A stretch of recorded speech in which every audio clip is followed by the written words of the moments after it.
आज हम देखेंगे आपका अध्याय संख्या 4 जिसका नाम है संधि यानी कि ज्वाइनिंग।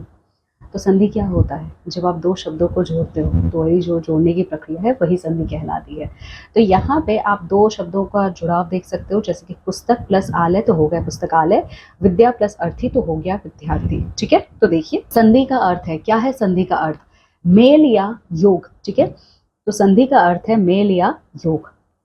दो वर्णों के परस्पर मिलने से जो परिवर्तन होता है उसी को हम संधि कहते हैं। तो संधि का मतलब क्या होता है कि जब भी दो वर्ण आपस में मिलते हैं और मिलने के पश्चात वो कुछ परिवर्तन ला देते हैं, वही परिवर्तन आपका संधि कहलाता है। ठीक है, जैसे कि गण प्लस ईश तो गणेश, पर प्लस उपकार तो परोपकार हो जाएगा। ठीक है, ये तो था संधि जहां पे आपने दो शब्दों को मिलाया और एक नया शब्द आपने बना लिया। अब बात करते हैं यहाँ पे विच्छेद का।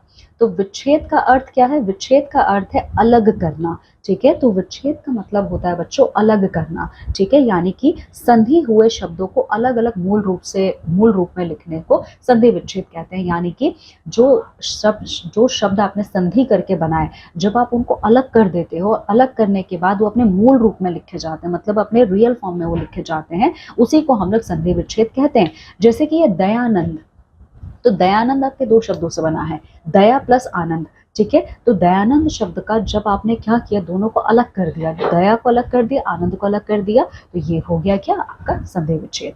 ठीक है, अब देखिए संधि के भेद। तो संधि के हमारे मुख्यतः 3 भेद माने गए हैं। ठीक है, तो पहला है स्वर संधि, दूसरा है व्यंजन संधि, तीसरा है आपका विसर्ग संधि। तो स्वर संधि की हम बात करें तो स्वर संधि क्या है? देखिए, जब आपके दो स्वर आपस में मिलते हैं, तो जब ये दो स्वर आपस में मिलते हैं और तब वो जो परिवर्तन लाते हैं, उसी परिवर्तन को हम स्वर संधि कहते हैं। जैसे कि धन प्लस अभाव तो यह धनाभाव हो जाएगा, तो यहाँ पे अ और अ इन स्वरों का मेल हो रहा है। फिर प्रति एक तो प्रत्येक, तो बड़ी ई, माफ करना, छोटी ई और ए छोटा है, ये मिल रहा है तो ये प्रत्येक। ठीक है, तो बाकी का दो आप देखेंगे तो ये है आपका स्वर संधि। तो स्वर संधि में बच्चों जब दो स्वर आपस में मिलते हैं तब वो जो परिवर्तन लाते हैं वही स्वर संधि कहलाती है। अब स्वर संधि के कुछ उदाहरण देख लीजिए, जैसे अ आ प्लस अ आ। तो ये जब अ आ, एक अ आ जब दूसरे अ आ से मिलेगा तो आ का परिवर्तन आएगा, जैसे कि सार अंश तो सारांश हो जाएगा। ठीक है, हिमालय तो हिमालय हो जाएगा। बाकी का उदाहरण आप स्वयं देखेंगे।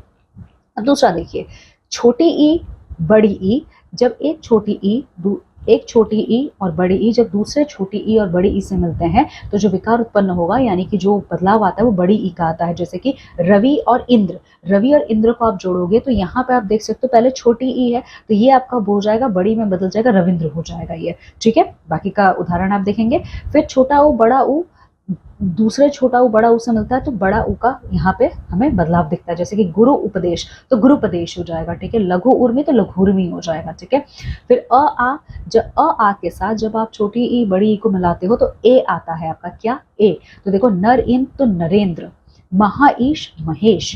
ठीक है, पांचवा देखिए, अ आ को जब आप छोटा ऊ बड़ा ऊ से मिलाते हो तो ओ का विकार आता है, मतलब ओ का बदलाव आता है। जैसे कि सूर्य प्लस उदय तो सूर्योदय, गंगा प्लस उर्मी तो गंगोर्मी। ठीक है, फिर देखिए अ आ जब री से मिलता है तो अट आता है। जैसे कि ब्रह्म ऋषि तो ब्रह्म और ऋषि तो ब्रह्म ऋषि, महा ऋषि तो महर्षि।